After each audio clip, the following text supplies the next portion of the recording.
শুভ সকাল বন্ধুরা। আজ হলো 21 জুলাই মঙ্গলবার।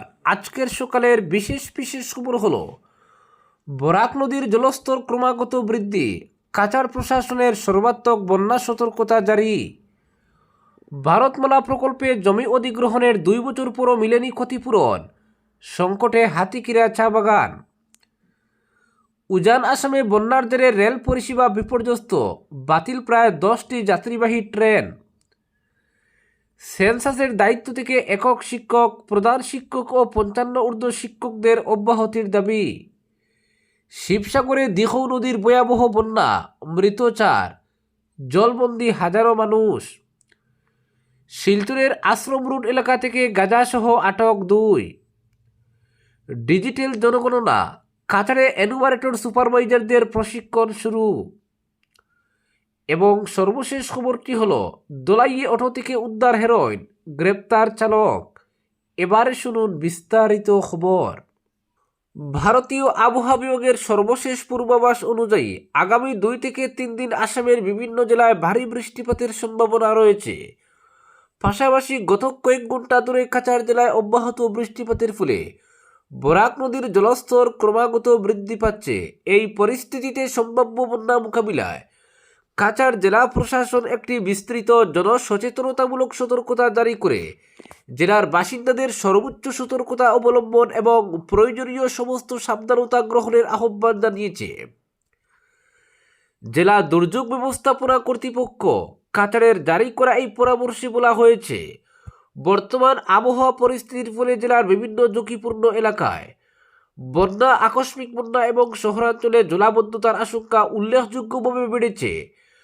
বৃষ্টিপাতের বর্তমান ধারা অব্যাহত থাকলে জেলার একাধিক নিচু এলাকায় বন্যা সদৃশ পরিস্থিতির সৃষ্টি হতে পারে বলেও সতর্ক করা হয়েছে। জেলা প্রশাসনের পক্ষ থেকে জানানো হয়েছে, সমগ্র পরিস্থিতির উপর সার্বক্ষণিক নজরদারি চালানো হচ্ছে।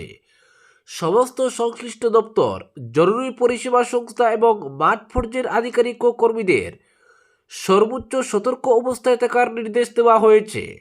সম্ভাব্য যে কোনো বন্যা পরিস্থিতির দ্রুত মোকাবিলার লক্ষ্যে ইতিমধ্যেই প্রয়োজনীয় প্রস্তুতি ও জরুরি প্রতিক্রিয়ামূলক ব্যবস্থা গ্রহণ করা হয়েছে। জেলা প্রশাসন, জেলা দুর্যোগ ব্যবস্থাপনা কর্তৃপক্ষ, কাছাড় এবং অন্যান্য সরকারি সংস্থার জারি করা সরকারি নির্দেশিকা ও সতর্কবার্তার উপর নিয়মিত নজর রাখার জন্য নাগরিকদের অনুরোধ জানানো হয়েছে। যে কোনো জরুরি পরিস্থিতিতে সাধারণ মানুষকে অবিলম্বে জেলা জরুরি পরিচালন কেন্দ্র, সংশ্লিষ্ট রেভিনিউ সার্কেল অফিস, ব্লক উন্নয়ন আধিকারিকের কার্যালয়, শিলচর পৌর নিগমের কন্ট্রোল রুম অথবা নিকটবর্তী থানার সঙ্গে যোগাযোগ করার জন্য অনুরোধ জানানো হয়েছে। জেলা প্রশাসন সকল নাগরিকের কাছে আবেদন জানিয়েছে, শান্ত ও সতর্ক থাকুন, কোনো ধরনের গুজব বা যাচাইবিহীন তথ্য প্রচার করবেন না এবং আবহাওয়া বা বন্যা পরিস্থিতি সংক্রান্ত সমস্ত তথ্য শুধুমাত্র সরকারি ও নির্ভরযোগ্য সূত্র থেকে সংগ্রহ করুন। জরুরি সহায়তার জন্য জেলা দুর্যোগ ব্যবস্থাপনা কর্তৃপক্ষ কাছাড়ের অধীন জেলা জরুরি পরিচালনা কেন্দ্রের সঙ্গে যোগাযোগ করা যাবে। ল্যান্ডলাইন 038422 39249 অথবা 038422 34005, মোবাইল নম্বর 9401624141, ইমেল ddmakachar@assam.gov.in। জেলা প্রশাসন পুনরায় জানিয়েছে যে সমগ্র পরিস্থিতির উপর 24 ঘন্টার নিরবিচ্ছিন্ন নজরদারি অব্যাহত থাকবে। পরবর্তী খবরটি হলো, কেন্দ্রীয় সরকারের ভারতমালা প্রকল্পের আওতায় বদরপুর চুরাইবাড়ি 4 লেন জাতীয় সড়ক নির্মাণের জন্য জমি অধিগ্রহণের প্রায় 2 বছর পুরো ক্ষতিপূরণের অর্থ না পাওয়ায় চরম আর্থিক সংকটে পড়েছে শ্রীভূমি জেলার পাথারকান্দি এলাকার ঐতিহ্যবাহী হাতিকিরা চা বাগান। এর জেরে বাগানের উৎপাদন, রক্ষণাবেক্ষণ এবং শতাধিক শ্রমিকের জীবিকা অনিশ্চয়তার মুখে পড়েছে। এই পরিস্থিতিতে কেন্দ্রীয় সড়ক পরিবহন ও মহাসড়ক মন্ত্রী নীতিন গডকরির হস্তক্ষেপ চেয়ে শ্রীভূমির জেলা শাসকের মাধ্যমে একটি স্মারকলিপি পাঠিয়েছে বাগান কর্তৃপক্ষ। হাতিকিরা চা বাগানের সিইও আরপি সিং স্বাক্ষরিত ওই স্মারকলিপির অনুলিপি রাজ্যের মন্ত্রী কৃষ্ণেন্দু পাল, NHIDC-র জেনারেল ম্যানেজার এবং পাথারকান্দির সার্কল অফিসারের কাছে পাঠানো হয়েছে। স্মারকলিপিতে দাবি করা হয়েছে ভারতমালা প্রকল্পের জন্য প্রায় 10 হেক্টর চা বাগানের জমি অধিগ্রহণ করা হয়। এর সঙ্গে শ্রমিক কোয়ার্টার, অভ্যন্তরীণ রাস্তা, বিভিন্ন পরিকাঠামো এবং মূল্যবান সম্পত্তিও প্রকল্পের আওতায় চলে যায়। এতে প্রায় 1.5 লক্ষ চা গাছ ক্ষতিগ্রস্ত হয়েছে এবং বছরে 15 থেকে 20,000 কেজি চা উৎপাদনের সক্ষমতা হারিয়েছে বাগান। বাগান কর্তৃপক্ষ জানায়, বিষয়টি সালিসি আদালতে গড়ালে আদালত প্রায় 54,000 চা গাছের ক্ষতিপূরণ প্রদানের নির্দেশ দেয়। প্রয়োজনীয় মূল্যবান ও ক্ষতিপূরণের পরিমাণ নির্ধারণ সম্পন্ন হলেও NHIDCL এখনও পর্যন্ত অর্থ ছাড় করেনি বলে অভিযোগ। সংবাদ সম্মেলনে RP সিং বলেন, উন্নয়ন প্রকল্প অবশ্যই প্রয়োজন, তবে ক্ষতিগ্রস্তদের ন্যায্য প্রাপ্য দীর্ঘদিন আটকে রাখা গ্রহণযোগ্য নয়। তিনি কেন্দ্রীয় মন্ত্রীর কাছে দ্রুত হস্তক্ষেপ করে বকেয়া ক্ষতিপূরণ প্রদানের নির্দেশ দেওয়ার আবেদন জানান। পরবর্তী খবরটি হল, উজান আসামে বন্যার জেরে রেল পরিষেবা বিপর্যস্ত, বাতিল প্রায় 10টি যাত্রীবাহী ট্রেন। উজান আসামের একাধিক জেলায় টানা ভারী বৃষ্টিপাত ও ভয়াবহ বন্যা পরিস্থিতির কারণে রেল যোগাযোগ মারাত্মকভাবে ব্যাহত হয়েছে। বন্যার প্রবল স্রোতে বিভিন্ন স্তরে রেল লাইনের নিচের মাটি ধসে যাওয়া এবং ট্র্যাক ক্ষতিগ্রস্ত হয় যাত্রীদের নিরাপত্তার স্বার্থে উত্তর পূর্ব সীমান্ত রেলওয়ে তিনসুকিয়া থেকে চলাচলকারী প্রায় 10টি যাত্রীবাহী ট্রেন বাতিলের সিদ্ধান্ত নিয়েছে। রেলওয়ে কর্তৃপক্ষ জানিয়েছে, বন্যার তীব্র স্রোতে একাধিক স্তরে রেলপথের নিচের মাটি ধসে যাওয়ার পাশাপাশি ট্র্যাকেরও ব্যাপক ক্ষতি হয়েছে। ফলে যাত্রীদের নিরাপত্তাকে সর্বোচ্চ গুরুত্ব দিয়ে ট্রেন বাতিলের সিদ্ধান্ত নেওয়া হয়েছে। ক্ষতিগ্রস্ত অংশে ইতিমধ্যেই মেরামতির কাজ শুরু হয়েছে, তবে জল কমার পরিপূর্ণাঙ্গভাবে মেরামতির কাজ এগিয়ে নেওয়া সম্ভব হবে বলে জানানো হয়েছে। পরবর্তী খবরটি হল, সেন্সাসের দায়িত্ব থেকে একক শিক্ষক, প্রধান শিক্ষক ও 55 ঊর্ধ্ব শিক্ষকদের অব্যাহতির দাবি। শিক্ষার্থীদের পাঠদান ও বিদ্যালয়ের স্বাভাবিক কাজকর্মের সাথে আসন্ন জনগণনা কার্যক্রমে একক শিক্ষক, বিদ্যালয়ের শিক্ষক, প্রধান শিক্ষক এবং 55 বছরের অধিক বয়সী শিক্ষকদের দায়িত্ব থেকে অব্যাহতি অথবা বিকল্প জনবল নিয়োগের দাবিতে সোমবার কাটিগড়ার অ্যাটাচ সার্কেল অফিসার চম্পক শর্মার হাতে স্মারকলিপি তুলে দেয় কাটিগড়া খণ্ড প্রাথমিক শিক্ষক সম্মিলনী। স্মারকলিপিতে জানানো হয়, কাটিগড়া খণ্ডে প্রায় 35টি একক শিক্ষক বিদ্যালয় রয়েছে।